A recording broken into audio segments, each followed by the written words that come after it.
C'est parti. Donc bonjour à tous. Aujourd'hui, je vais vous montrer comment on va paramétrer ensemble un Raspberry Pi. Donc ça, c'est le modèle 4 en 8 Go de RAM et ça existe aussi en 2 et 4 Go. Donc il nous faut donc la carte, le Raspberry Pi. Dessus, on va un clavier, une souris, un disque dur de 1000 Go, donc 1 Tb avec son adaptateur pour être utilisé en USB. Ensuite, donc bien sûr, un câble d'alimentation pour USB-C ici, micro USB pour l'écran qu'on va utiliser ici, c'est un écran 7 pouces tout simple. Un câble micro HDMI pour relier donc la carte à l'écran. Ensuite, on a un petit boîtier de protection que j'ai déjà commencé à démonter.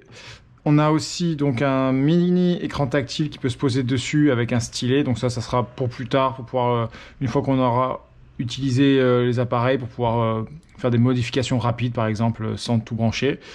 Ensuite, on a une micro SD de 32 Go pour pouvoir mettre un OS dessus.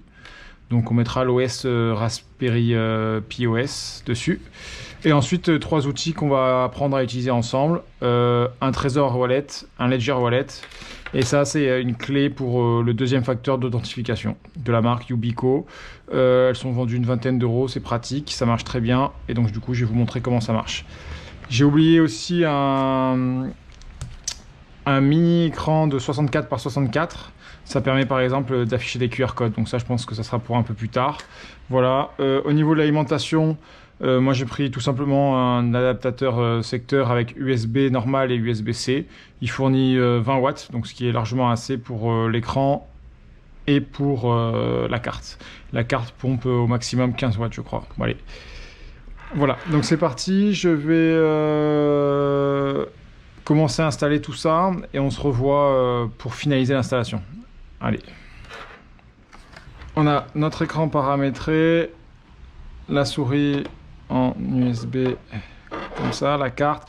Ça, c'est pas fourni à l'achat, c'est juste que quand j'ai acheté le boîtier, il les fournissait, je les avais déjà installés.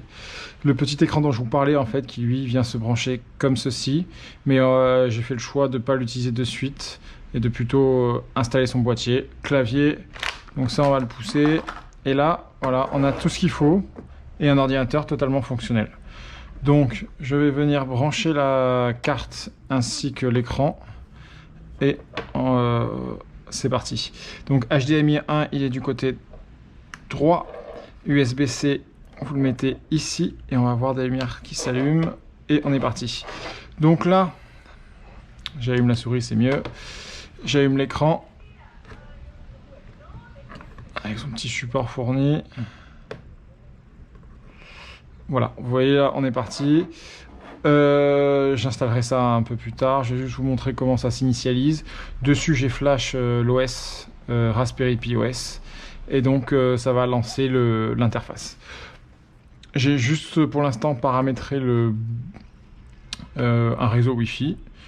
Et voilà. Donc, ensemble, ce qu'on va faire, c'est partir de zéro pour paramétrer le clavier Bluetooth et pouvoir utiliser l'interface.